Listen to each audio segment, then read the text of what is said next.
Everyone has a different personality. They have different interests, different things that they would be really satisfied pursuing. That's not encouraged. What's encouraged is go find a job. What's encouraged is go find some place that you can shove yourself into. Go find a square hole that you can stick your round peg and just jam it in there and shave down the top and the bottom so you slide in with all this extra space on the sides and feel like shit for the rest of your life because you need a job, because you're in debt, because you have credit cards, because you have student loans, because that's what everybody does. And so you do it too. That's what's wrong. What's wrong is that we don't give, it's like let them figure it out on their own, and it fucking takes forever.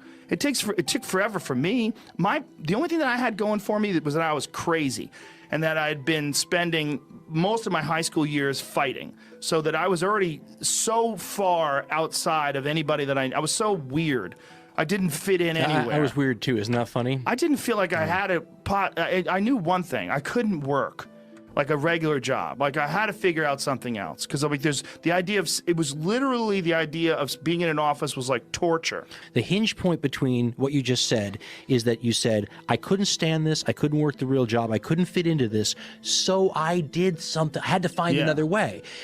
A lot of people get stuck with the "so I had to find another way" part. I think the problem is, though, is that it would be great, for example, to have half your schooling, maybe at that young age, be sort of a Montessori model where you say, okay, we spent our time on reading, writing, and arithmetic. Now we want you to go around, and it has to be, you can't be playing video games unless playing video games is what you want to do for a living and you're going to be able to do some educational work on it. But I mean, I would love to see more of a fostering for the fact that, listen, we're trying to create entrepreneurs here rather than trying to create drone workers on the Amazon assembly line. Now, if you end up on the Amazon assembly line anyway, great, good for you. I'm glad you can bring some food home. But the goal ought to be to let you start a business and maybe employ a bunch of other people, you know? Yeah, and the goal would be to have less unhappy, dissatisfied people. Because it creates a more stable society. And, well, also happier. Yeah. It creates more satisfaction. The people that I know that get to do what they want to do for a living, it's not like their lives are completely happy. Everybody's going to face problems, no matter who you are. Absolutely. You know, what did it was a Kanye West who said, do rich people have problems? They're just different problems. I mean, it's everybody's got these challenges, but like you said, there's not a lot more stressful than having a ton of credit card debt, wondering, you know, if you're going to lose your house, wondering how you're going to pay for your kids' education. I mean, all those things are soul crushing. Not only that, because you're in debt, you get nervous, so it suppresses your ability to express yourself and take risks. Because it's a cycle. You don't want to lose your gig. You don't want to, it's like, man, and you're tired. There's no way to live. You're tired. Yes. I mean, the one thing is, as you get older, I mean, it's funny because getting older is one of those things that you can only understand when you get there. So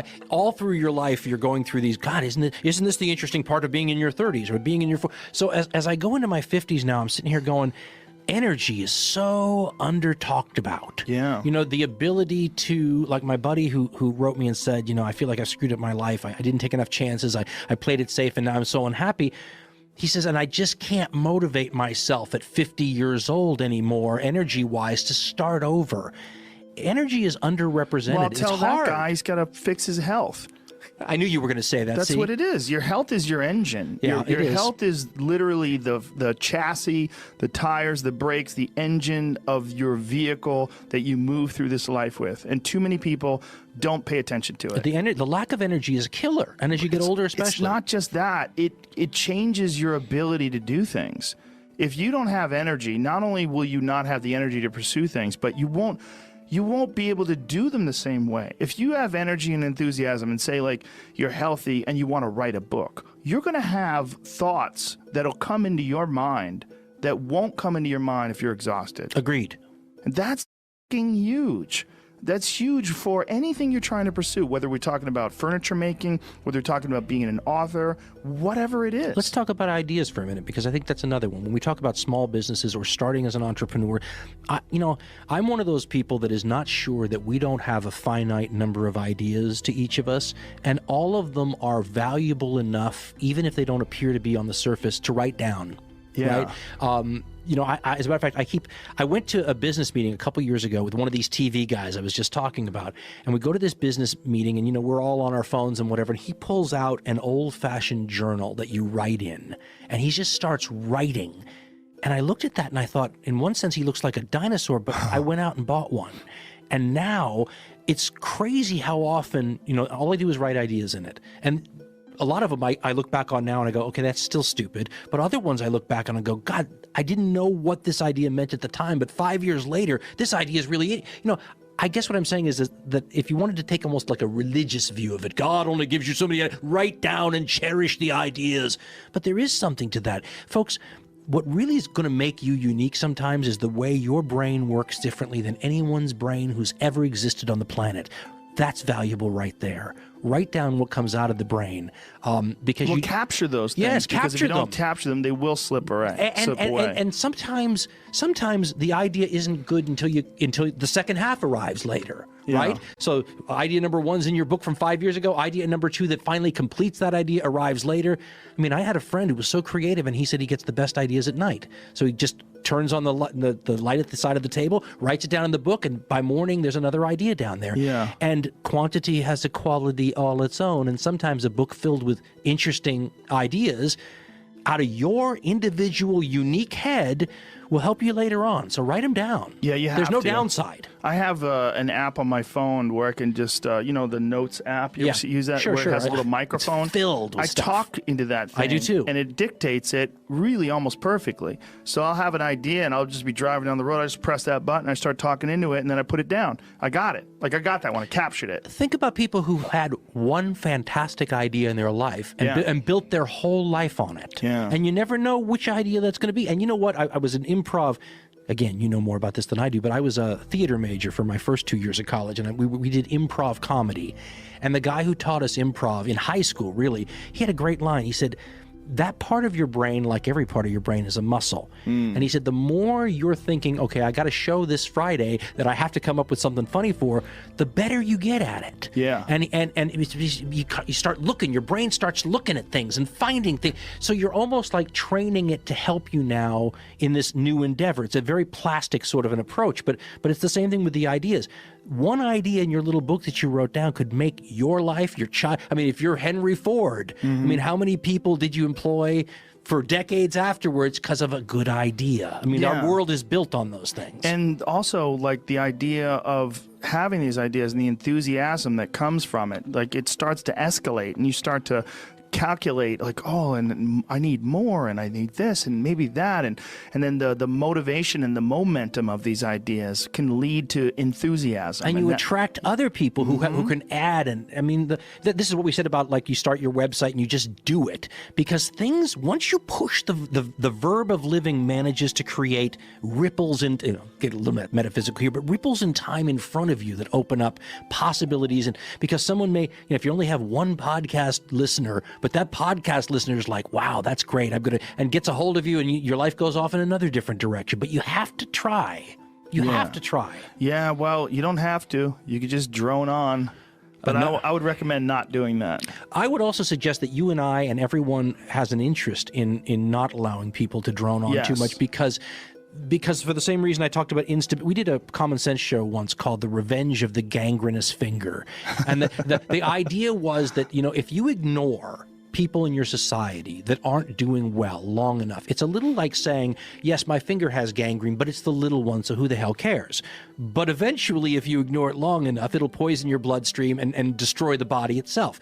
If you have enough people in soul-crushing situations who can't, a guy called me once on the radio when I was preaching revolution in the middle 1990s and said, you're an idiot. He said, you're an idiot because no one's going to face the bayonets as long as they have enough food in their bellies and they're doing halfway okay.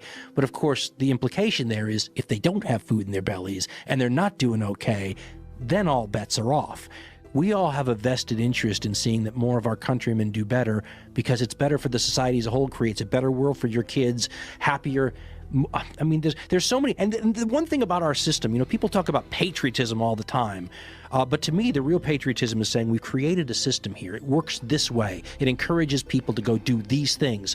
So if the system's designed and set up for that, you ought to give it a try. You ought to just see. Yeah. You know? And the suggestion that I always give to people is write down things that you want to try to accomplish. Just write them down. Or a guy said to me, he said, write the way you want your obituary to appear now. Sit down, write your obituary. He says, because that'll show you how far off your goals you are. Well, here's a better one. Pretend there's a documentary crew filming your success story, and they're following you around right now. What would you do? What would you do if you knew that there was a crew following you around with cameras documenting your future incredible success, and they want to catch you in the act of it all? You would do all the right things you would have to do. Think about that. Organize it. But we are saddled down by so many doubts and so much just mental shit that keeps people from action. You know, I just feel like people need inspiration and they need guidelines. And if as long as you could just start moving, just get action, like just movement, get something. That's what I said. Going. Verb. You got it. Yeah. And folks, listen. That's the one thing to really take out of this is that just try and see what happens. And my stepfather had a great line. He said, "What's the worst that can happen?"